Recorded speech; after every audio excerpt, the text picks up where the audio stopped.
রাজধানী উন্নয়ন কর্তৃপক্ষ নতুন বিজ্ঞপ্তি প্রকাশিত হয়েছে। তো এটাতে কোন কোন পদ রয়েছে সব কিছুই বলা হবে। তো ভিডিওটা সম্পূর্ণ দেখতে থাকুন। আর শেষে আবেদন কিভাবে করবেন সেটাও আমরা সংক্ষেপে দেখানোর চেষ্টা করব। যাই হোক, চলুন শুরু করা যাক। এখানে দেখতে পাচ্ছেন সহকারী 1 নম্বর ক্রমিকে দেখতে পাচ্ছেন সহকারী পরিচালক প্রশাসন। এখানে বেতন ধরা হয়েছে গ্রেড 9, 22,000 থেকে 53,060 টাকা। পদ সংখ্যা 5টি। এখানে সর্বোচ্চ বয়সসীমা 32 বছর হতে হবে এবং যোগ্যতা লাগবে দ্বিতীয় শ্রেণীর স্নাতক বা সমমান সহ দ্বিতীয় শ্রেণীর স্নাতকোত্তর ডিগ্রি। যাই হোক, 2 নম্বরে দেখতে পাচ্ছেন সহকারী পরিচালক।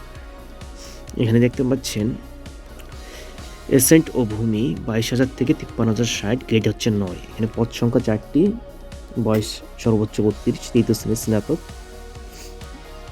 বা স্নাতকের ডিগ্রি সেম। 3 নম্বরে দেখতে পাবেন সহকারী পরিচালক হিসাব, এটাও গ্রেড 9। এখানে পদ সংখ্যা 2টি। এখানে যোগ্যতা লাগবে ব্যবস্থাপনা, ফিনান্স অথবা অ্যাকাউন্টিং বিষয়ে দ্বিতীয় শ্রেণীর স্নাতক বা সমমান সহ দ্বিতীয় শ্রেণীর স্নাতকোত্তর ডিগ্রি।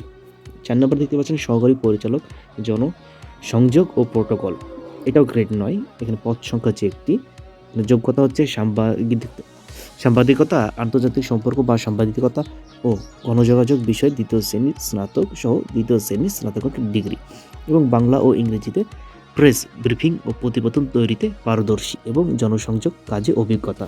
5 নম্বর পদে দেখতে পাচ্ছেন সহকারী পরিচালক, এটাও গ্রেড 9, ভূমি ব্যবহার, বেতন সেম। এখানে পদ সংখ্যা 1টি আর সর্বোচ্চ বয়স হচ্ছে এখানে 32 বছর সেম। এটা ভূগোল ও পরিবেশ বিদ্যা বা সমাজ বিজ্ঞান বিষয়ে স্নাতক বা সমমান। তারপরে 6 নম্বর দেখতে পাচ্ছেন সহকারী প্রকৌশলী সিভিল। এখানে দেখতে পাচ্ছেন সিভিল থেকে নেবে গ্রেড 9। এখানে পদ সংখ্যা 14টি, 32 বছর। তো এখানে সিভিল বিষয়ে দ্বিতীয় শ্রেণীর স্নাতক ডিগ্রি লাগবে সিভিল বিষয়।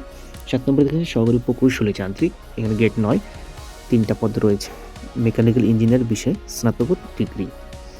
এখানে দেখতে পাচ্ছেন 8 নম্বরে রয়েছে সহকারী অথরাইজার অফিসার, গ্রেড 9। এখানে বেতন গ্রেড সেম 9।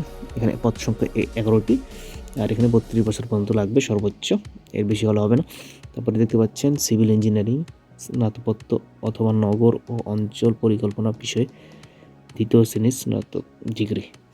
9 নম্বরে দেখতে পাচ্ছেন সহকারী নগর পরিকল্পনাবিদ, গ্রেড 9। এখানে পদ সংখ্যা 2টি আর এখানে 32 বছর পর্যন্ত হতে হবে আর এখানে যোগ্যতা লাগবে নগর ও অঞ্চল পরিকল্পনা বিষয়ে দ্বিতীয় শ্রেণীর ডিগ্রি। 10 নম্বর দেখবেন সহকারী স্থপতি, গ্রেড 9। এখানে পদ সংখ্যা 1টি, বয়স সর্বোচ্চ 32 না স্থাপত্য বিষয়ে স্নাতক ডিগ্রি। 11 নম্বরে দেখতে পাচ্ছেন সহকারী আইন কর্মকর্তা, এখানে পদ সংখ্যা রয়েছে 2টি, দ্বিতীয় শ্রেণীর এলএলবি সম্মান সহ বা এলএলবি ডিগ্রি। তারপরে 12 নম্বর পদে দেখবেন উপসহকারী প্রকৌশলী সিভিল, এখানে দেখতে পাচ্ছেন 32 বছর, পুরো কৌশল বিষয়ে দ্বিতীয় বিভাগে ডিপ্লোমা দেখতে পাচ্ছেন। এখানে ভালোই নিয়োগ লোক নিবে, আপনারা আবেদন করতে পারবেন যারা ডিপ্লোমা রয়েছেন। তো একটুকুই বলতে চাচ্ছি। 15 নম্বরে রয়েছে প্রধান ইমারত পরিদর্শক, পদ সংখ্যা 1টি, 32 বছর, স্থাপত্য অথবা সিভিল প্রকৌশল বিষয় ডিপ্লোমা সহ সংশ্লিষ্ট কাজে 7 বছরের চাকরির অভিজ্ঞতা। ইমারত পরিদর্শন, এখানে 32 বছর, স্থাপত্য অথবা পৌরকৌশল বিষয় ডিপ্লোমা। তারপরে তত্ত্বাবধায়ক, এখানে 1টির পদ রয়েছে। হিসাব রক্ষকে রয়েছে 1টি, সহকারী পরিসংখ্যানবিদে রয়েছে 1টি। আশা করি বুঝতে পেরেছেন। এখানে নিচে আরও পদ রয়েছে। 20 নম্বরে রয়েছে ফোরম্যান যান্ত্রিক, পদ সংখ্যা 1টি। তারপরে যোগ্যতা হচ্ছে যান্ত্রিক বা অটোমোবাইল প্রকৌশল বিষয়ে দ্বিতীয় বিভাগে ডিপ্লোমা সহ হালকা ও ভারী গাড়ি 3 বছরের অভিজ্ঞতা। তারপরে 21 নম্বরে রয়েছে ফোরম্যান বৈদ্যুতিক, গ্রেড হচ্ছে 11টা, পদ সংখ্যা 1টি, 32 বছর। 22 নম্বরে রয়েছে কম্পিউটার অপারেটর, গ্রেড 13, বয়স সর্বোচ্চ 32। এটা হলো স্বীকৃত বিশ্ববিদ্যালয় হতে বিজ্ঞান বিভাগে স্নাতক বা সমমানের ডিগ্রি এবং কম্পিউটার চালনায় দক্ষতা থাকতে হবে। 23 নম্বরে রয়েছে ঊর্ধ্বতন হিসাব সহকারী, গ্রেড 14। এখানে পদ সংখ্যা হচ্ছে 6। বাণিজ্য বা ব্যবসা প্রশাসন বিষয়ে স্নাতক ডিগ্রি সহ কম্পিউটার চালনায় বাস্তব অভিজ্ঞতা। 24 রয়েছে উচ্চমান সহকারী, গ্রেড 14, 32 বছর, সর্বোচ্চ স্নাতক ডিগ্রি সহ কম্পিউটার চালনায় বাস্তব অভিজ্ঞতা। 25 নম্বরে রয়েছে 60 মুদ্রাক্ষরিক কাম কম্পিউটার অপারেটর, 32 বছর, সর্বোচ্চ কোনো স্বীকৃত বোর্ড হতে উচ্চ মাধ্যমিক সার্টিফিকেট বা সমমান পরীক্ষায় উত্তীর্ণ। 26 নম্বরে রয়েছে নিরাপত্তা তত্ত্বায়ক, এখানে 32 বছর। তারপর 27 নম্বরে সার্ভেয়ার, গ্রেড 15, 11টি পদ সংখ্যা রয়েছে, 4 বছর মেয়াদি সার্ভে ডিপ্লোমা। 28 নম্বরে রয়েছে অপারেটর, এখানে 2টির পদ রয়েছে, গ্রেড 15। তারপরে 19 নম্বরে রয়েছে অফিস সহকারী কম্পিউটার অপারেটর, এখানে গ্রেড 16 রয়েছে, পদ সংখ্যা 13টি। 30 নম্বরে রয়েছে কনিষ্ঠ হিসাব সহকারী, এখানে পদ সংখ্যা হচ্ছে 10টি, সর্বোচ্চ বয়স হচ্ছে 32। 21 নম্বরে রয়েছে ট্রান্সপোর্ট সুপারভাইজার, এখানে গ্রেড 16 রয়েছে, পদ সংখ্যা 1টি। এটা উচ্চ মাধ্যমিক সার্টিফিকেট, আপনারা দেখে নেবেন। আসলে এটা আমি খুব দ্রুত বলার চেষ্টা করছি যাতে ভিডিওটা বড় নয়। 32 নম্বরে রয়েছে ট্রেজার, এখানে গ্রেড 17 5টি রয়েছে, এটা উচ্চ মাধ্যমিক স্কুল সার্টিফিকেট অভিজ্ঞতা। আশা করি বুঝতে পেরেছেন। এটার আবেদন শুরু হয়ে গেছে, আপনারা অনেকেই জানেন।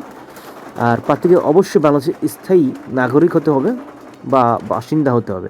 7 জুন 2026 তারিখে প্রার্থীর বয়সসীমা 4 নং কলমের বর্ণনা অনুযায়ী বয়স প্রমাণের ক্ষেত্রে এফিডেভিট গ্রহণযোগ্য নয়। আসলে বয়স খুবই গুরুত্বপূর্ণ, এগুলো আপনারা পড়ে নেবেন, আমার ভিডিওতে দেখবেন। আর এটার আবেদন শুরু হয়ে গেছে অলরেডি, 8 জুন থেকে শুরু হয়ে গেছে। 8 জুন 2026 তারিখে শুরু হয়ে গেছে। আজকে এটা 7 জুলাই শেষ হয়ে যাবে আবেদনটা। আমি একটু লেট হয়ে গেছে ভিডিওটা বানাতে। যাই হোক, আবেদন কীভাবে করবেন সেটাও দেখিয়ে দেবো, জাস্ট আমাদের সাথে থাকুন। আর আবেদন যদি না বুঝতে পারেন, এই যে এখানে এই লিঙ্কটা ক্লিক করতে হবে। আর আমাদের থেকে খুব কম খরচে আবেদন করে নিতে পারবেন, সেটা খুবই স্বল্প খরচে। সেজন্য আমাদের টেলিগ্রামে নক দিতে পারেন অথবা কমেন্ট করবেন, আমরা আপনাদের সাথে যোগাযোগ করব। এইখানে দেখতে পাচ্ছেন অ্যাপ্লিকেশন ফর্ম, এখানে ক্লিক করে দিতে হবে। দেখতে পাচ্ছেন এখানে ক্লিক করে দেবেন, নেক্সট। আপনারা দেখতে জাস্ট দেখে এখানে দেখতে পাচ্ছেন অনেকগুলো পদ রয়েছে, যে পদে আবেদন করবেন সেটা আপনাকে ক্লিক করতে হবে।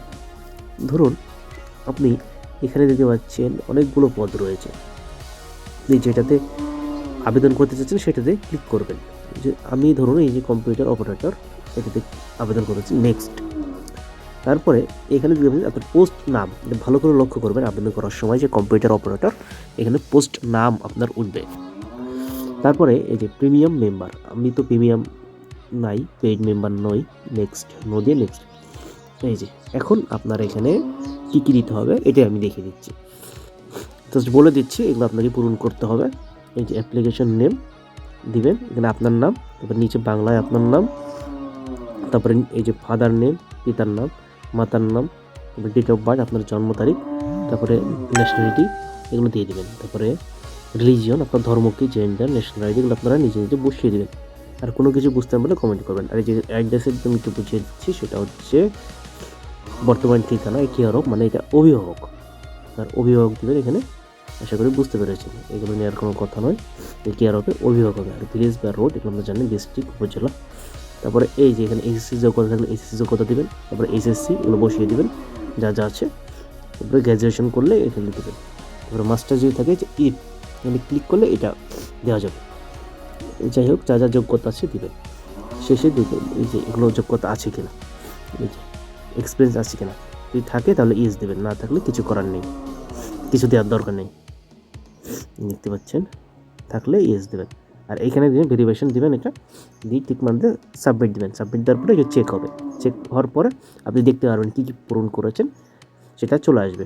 তারপরে আপনার ছবি এবং সিগনেচার আপলোড করলেই দেন তারপরে পেমেন্ট করবেন, তাহলেই কাজ হবে। এক্ষেত্রে ইলেকট্রিক সিম প্রয়োজন। আশা করি বুঝতে পেরেছেন। এই ছিল সংক্ষেপে আপনাদের বুঝিয়ে দিলাম। ভিডিও ভালো লাগলে লাইক করবেন, আর কোনো কিছু বুঝতে অসুবিধা হলে কমেন্ট করবেন। আর আমাদের থেকে খুব কম খরচে ঝামেলাবিহীন আবেদন করাতে পারবেন, সেক্ষেত্রে কমেন্ট করুন বা আমাদের টেলিগ্রামে জয়েন থাকবেন, সেখানে সব কিছু জানতে পারবেন। ধন্যবাদ সবাইকে, সবাই ভালো থাকবেন, সুস্থ থাকবেন।